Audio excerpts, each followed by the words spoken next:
Hi, இன்றைக்கி நம்ம என்ன பார்க்க போகிறோன்னா லீனியர் டிஃப்ரென்ஷியல் ஈக்குவேஷனில் கான்ஸ்டன்ட் கோஎஃபிஷியன்ட் வந்துச்சுன்னா எப்படி சால்வ் பண்ணுறது அப்படின்னு பார்க்கலாம். ஓகேவா? இந்த ப்ராப்ளம் பாருங்கள். Y double dash plus 4y dash plus 20y equal to 0. இதுதான் ப்ராப்ளம். ஓகேவா? சரி, நம்ம சிம்பிளாக ஃபஸ்ட்டு கண்டுபிடிக்கலாமா? இதில் வந்து ஃபைண்ட் சிஎஃப்னு வச்சுக்கோங்க. சிஎஃப்னா காம்ப்ளிமெண்ட்ரி ஃபங்க்ஷன்.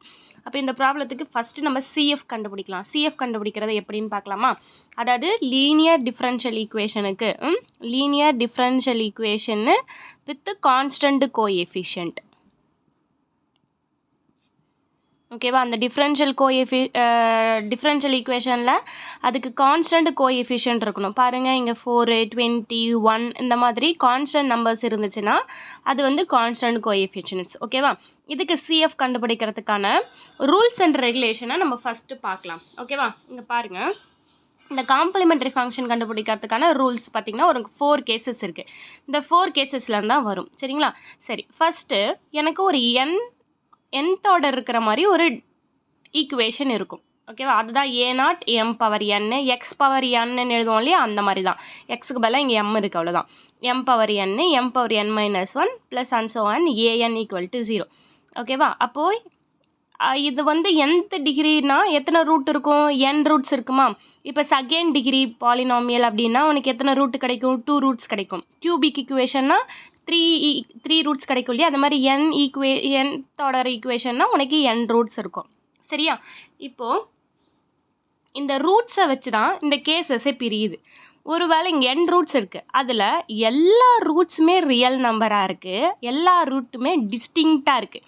டிஸ்டிங்க்ட்னா வேறு நம்பராக இருக்குது. ஓகேவா? அப்போ இது எதுவுமே ஈக்குவல் கிடையாது. அப்போ எல்லாமே டிஸ்டிங்க்டாக இருக்குது.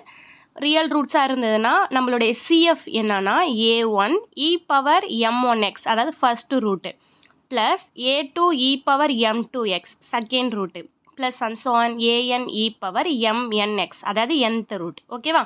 சரி, இப்போ செகண்ட் கேஸ் என்னென்னா இந்த ரியல் ரூட்ஸில் ஃபஸ்ட்டு 2 ரூட் ஈக்குவலாக இருந்துச்சுன்னா, ஓகேவா, ஏதாவது 2 ரூட் ஈக்குவலாக இருந்தால் அதுக்கு சிஎஃப் எப்படி இருக்கும்? இது எல்லாமே அன்ஈக்குவல் இல்லையா? எல்லாத்துக்குமே டிஸ்டிங்க்டாக தான் இருக்குது. ஒருவேளை 2 ரூட் ஈக்குவலாக இருந்தால் என்ன நடக்கும் அப்படின்னு பார்க்குறோம். அதுக்கு எப்படி ஈக்குவேஷன் வருது? சிஎஃப்னா a1x plus a2 e power mx அதாவது m1 m2 ரெண்டுமே ஈக்குவலாக இருக்குது. அப்போ காமன் நம்பர் நான் mன்னு கொடுத்துக்கிறேன். அதனால் e பவர் mx ப்ளஸ் a3ல தேர்ட் ரூட்லேருந்து வேறு டிஸ்டிங்க்டாக இருக்குது. அதனால் அதுக்கப்புறம் சேம் ரூல்ஸ் தான். a3 e power m3x plus and so on an e power mnx. ஓகேவா? அடுத்தது தேர்டு கேஸ் பார்த்திங்கன்னா, சப்போஸ் 3 ரூட் ஈக்குவலாக இருந்ததுன்னா அப்போ m1 m2 m3 மூணுமே ஈக்குவலாக இருக்குது, ஒரு நம்பருக்கு. அதனால் காமன் நம்பர் mன்னு வச்சுக்கிட்டேன். அப்போ அந்த ஈக்குவேஷன் எப்படி இருக்கும்? a1x² plus a2x plus a3 into e power mx plus fourth ரூட்டிலருந்து டிஸ்டிங்க்டாக இருக்குது. அப்போது அதுக்கு சேம் அதே ரூல்ஸ் தான். இப்போ a4 e power m4x plus and so on an e power mnx. ஓகேவா? அடுத்தது இப்போ கேஸ் 4 பார்த்துக்கிட்டிங்கன்னா CF equal to e power alpha x a cos beta x plus b sine beta x. ஓகேவா? அப்போ எம்ங்கிறது எப்படி இருக்குன்னா ரியல் அண்டு இமேஜினரி பார்ட்டாக இருக்கும். அப்போ alpha plus or minus i beta. ஓகேவா? ரியல் அண்டு இமேஜினரி பார்ட்டாக இருந்ததுன்னா என்னுடைய சிஎஃப் எப்படி கிடைக்குது? இந்த மாதிரி இருக்குது. e பவர் ஆல்ஃபா எக்ஸுங்கிறது ரியல் பார்ட்டு, பீட்டாங்கிறது இமேஜினரி பார்ட்டு. ஓகேவா? புரிஞ்சிச்சா? இப்போ இந்த கேசஸ் வச்சு தான் நம்ம ப்ராப்ளம் போட போகிறோம். இந்த கேசஸ் தெரிஞ்சாலே போதும், ப்ராப்ளம் ரொம்ப ஈஸி. சரியா? சரி, இப்போ வாங்க கொஷினுக்குள்ளே போகலாமா? இப்போ எனக்கு ஒய் டபுள் டேஷ் கொடுத்துருக்காங்க. இப்போ நம்ம வெரி ஃபர்ஸ்ட்டு இதுக்கு என்ன பண்ணோன்னா ஆக்ஸிலரி ஈக்குவேஷன் ஃபஸ்ட்டு எழுதணும்.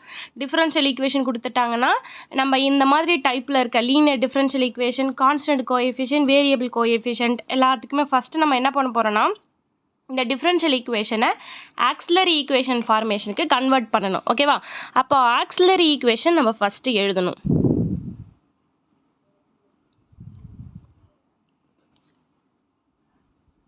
ஓகேவா? ஆக்ஸிலரி ஈக்குவேஷன்னா என்ன அப்படின்னா, இந்த ஒய் இருக்கு இல்லையா, அதுக்கெல்லாம் நம்ம என்ன பண்ணுவோம்னா எம்னு சப்ஸ்டியூட் பண்ணுவோம். ஒய் டேஷ்னா அப்போ m டு தி பவர் 1.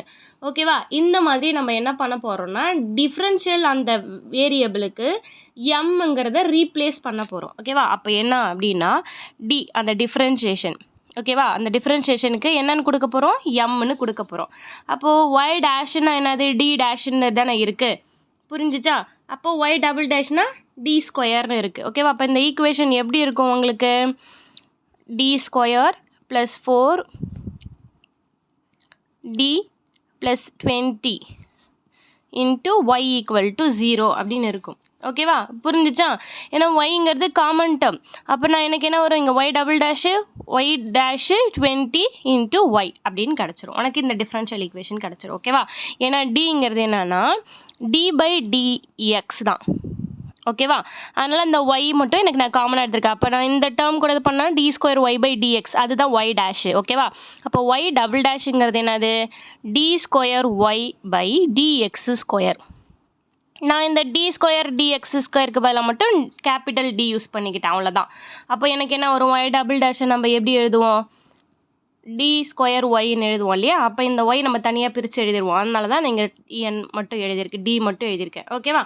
சரி, இதெல்லாம் உங்களுக்கு கான்செப்ட் புரியறதுக்கு தான்.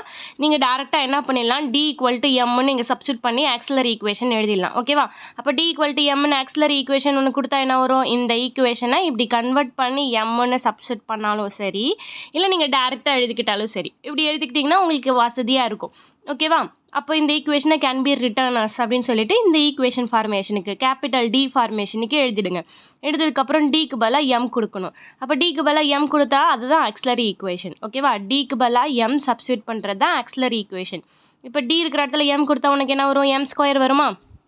அப்போது M square plus 4 into M plus 20 equal to 0. இதுதான் உங்களுடைய ஆக்சிலரி ஈக்குவேஷன். இப்போ ஆக்சிலரி ஈக்குவேஷன் நமக்கு கிடச்சிருச்சு. இப்போ இதுக்கு இது பாருங்கள், ஆர்டர் என்ன இருக்குது, 2 இருக்கா, டிகிரி 2 இருக்கா, அப்போ செகண்ட் டிகிரி பாலினாமியல். அப்போ இதை சால்வ் பண்ணால் உங்களுக்கு எத்தனை ரூட் கிடைக்கும், 2 ரூட்ஸ் கிடைக்குமா? இதை சால்வ் பண்ணுறது ஈஸி தானே, உங்களுக்கு தெரியும் தானே. ஏன்னா மல்டிபிள் பண்ணால் ப்ளஸ் 20 வரணும். அது ஏதோ ஒரு 2 நம்பரை நான் மல்டிபிள் பண்ணும்போது ப்ளஸ் 20 வரணும்.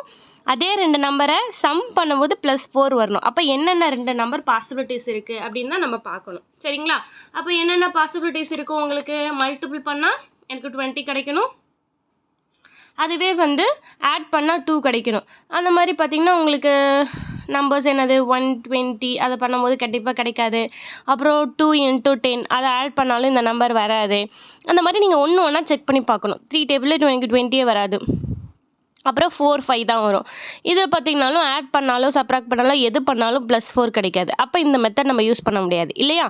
அப்போ நம்ம என்ன பண்ணிடணும், இந்த மாதிரி கேசஸ்க்கெலாம் நான் ஈக்குவேஷன் எனக்கு செகண்ட் டிகிரி ஈக்குவேஷனில் குவாட்ராட்டிக் ஈக்குவேஷன் ஃபார்முலா இருக்கு இல்லையா, அதுக்கு போயிடணும். அது என்னது, -b plus or minus m equal to, இங்கே வேரியபிள் எம் இல்லையா, அப்போ m equal to -b plus or minus square root of b square minus 4ac by 2a. ஓகேவா? இப்போ பிங்கிறது என்னது, இதானே நம்மளுடைய b. அப்போது இங்கே வந்து ஏங்கிறது 1, பிங்கிறது 4, சிங்கிறது 20.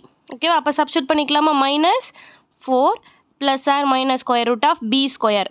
அப்போது 16 - 4 இன்ட்டு ஏவோடைய வேல்யூ 1 இன்ட்டு சியோடைய வேல்யூ 20 பை 2 இன்ட்டு ஏ. அப்போ -4 plus or minus square root of 16, இது 4 2s are 8, அப்போ -80 by 2. -4 plus or minus square root of 16 - 80 உங்களுக்கு என்ன வரும், -64. Okay, by 2. அப்போ -4 ப்ளஸ் ஆர் மைனஸ் இந்த ஸ்கொயர் ரூட்டுக்குள்ளே மைனஸ் இருக்குது இல்லையா, அந்த ஸ்கொயர் ரூட்டுக்குள்ளேருந்து மைனஸ் வெளியே வரும்போது உங்களுக்கு என்ன வரும், ஐன்னு வந்துடும். அப்போ ஸ்கொயர் ரூட் ஆஃப் 64 பை 2. புரிஞ்சிச்சா? இந்த ஸ்கொயர் ரூட்டுக்குள்ளே மைனஸ் இருந்து அது வெளியே வந்தாலும் உங்களுக்கு என்ன வரும், ஐன்னு தான் வரும். So i into square root of 64ன்னு வந்துடுச்சு. இப்போ ஸ்கொயர் ரூட் ஆஃப் 64ஓட வேல்யூ உங்களுக்கு தெரியும் இல்லையா, 8. அப்போது -4 plus or minus i 8 by 2. அப்போ 2 அல்லது கேன்சல் பண்ணிக்கலாமா, இங்கே 4 இங்கே 2. அப்போ என்ன கிடைக்கிது, -2 ப்ளஸ் ஆர் மைனஸ் ஐ 4 இல்லையா. இதுதான் உங்களுடைய எம் வேல்யூ. அப்போது உங்களுக்கு எம் எப்படி கிடச்சிருக்கு, எந்த கேஸ் மாதிரி இருக்குன்னு பார்க்கலாமா. இங்கே பாருங்கள், இந்த இமேஜினரி பார்ட் ரியல் பார்ட் இருக்க மாதிரி தானே இருக்குது. Alpha plus or minus i beta மாதிரி தானே வந்திருக்கு. ஸோ அப்போ ஆல்ஃபாங்கிறது இங்கே என்னது, ஆல்ஃபாங்கிறது எனக்கு கம்பேர் பண்ணும்போது எம் வந்து alpha plus or minus i beta மாதிரி இருக்குது இல்லையா? அப்போ ஆல்ஃபாங்கிறது ரியல் பார்ட்டு, என்ன இருக்குது ரியல் பார்ட்டு -2. பீட்டாங்கிறது இமேஜினரி பார்ட்டு என்னது 4. அதுக்கு ஐக்கு பக்கத்தில் இருக்கிறது தான் இமேஜினரி பார்ட், ஐயோட சேர்த்து எழுதக்கூடாது சரியா? அப்போது 4 கிடச்சிருச்சு. ஆல்ஃபாவோடைய வேல்யூ பீட்டா வேல்யூ கிடச்சிருச்சு. அப்போது இதோடைய சிஎஃப்ங்கிறது என்னது எழுதியிருக்கோம் பாருங்கள். சிஎஃப்ங்கிறது என்னது இ பவர் ஆல்ஃபா எக்ஸு. அப்போது இ பவர் ஆல்ஃபாங்கிறது என்னது -2, அப்போ -2x into a cos beta x இல்லையா? பீட்டாங்கிறது 4 plus b sine beta x, பீட்டாக்கு பதிலாக 4x. அவ்வளோதான், இதுதான் உங்களுடைய சிஎஃப். புரிஞ்சுச்சா?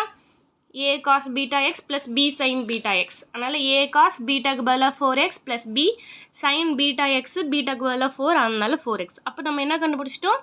சிஎஃப் கண்டுபிடிச்சிட்டோம். ஓகேவா? புரிஞ்சுச்சா எப்படி சிஎஃப் கண்டுபிடிச்சோம் அப்படின்னு? CF equal to e power -2x a cos 4x plus b sine 4x. ஓகேவா? இப்போ இதே ப்ராப்ளத்துக்கு சால்வ் அப்படின்னு கேட்டிருந்தாங்கன்னா பிஐயும் கண்டுபிடிக்கணும். பிஐ கண்டுபிடிக்கிறதுக்கு ப்ரொசீஜர் இருக்குது, அதை நான் சொல்கிறேன். ஓகேவா? சப்போஸ் ரைட் ஹேண்ட் சைடு 0 அப்படின்னா நீங்கள் உங்களுடைய சிஎஃப் தான், சிஎஃப் கண்டுபிடிச்சாலே போதும், அதுதான் உங்களுடைய சொல்யூஷன். பிஐ வந்து இந்த ப்ராப்ளத்துக்கு 0வாக தான் இருக்கும். ஓகேவா? ரைட் ஹேண்ட் சைடு வந்து 0வாக இருந்துச்சுன்னா உங்களுடைய பிஐ என்னது 0 தான். அப்போ நீங்கள் சொல்யூஷன் எழுதணும் அப்படின்னா therefore the solution is always solution ஒய்ங்கிறது எப்படி இருக்கும்னா சிஎஃப் ப்ளஸ் பிஐயாக இருக்கும். இதை நல்லா ஞாபகம் வச்சுக்கணும். ஒய் எப்படி இருக்கும்? Y equal to CF plus பிஐன்னு இருக்கும்.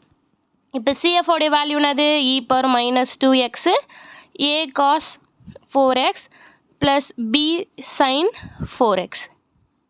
இதுதான் உங்களுடைய ஒய்யோடைய வேல்யூ. ப்ளஸ் பிஐங்கிறது 0, அதனால இதுதான் உங்களுடைய ஒய்யோடைய வேல்யூவே கிடச்சிச்சு. ஓகேவா? புரிஞ்சிச்சா? இது வந்து சால்வ் அப்படின்னு கொடுத்துருந்தாங்கன்னா என்ன பண்ணணும்? பிஐயும் கண்டுபிடிக்கணும், சிஎஃப்பும் கண்டுபிடிச்சி ஆட் பண்ணுறதா உங்களுடைய ஒய்யோடைய சொல்யூஷன்.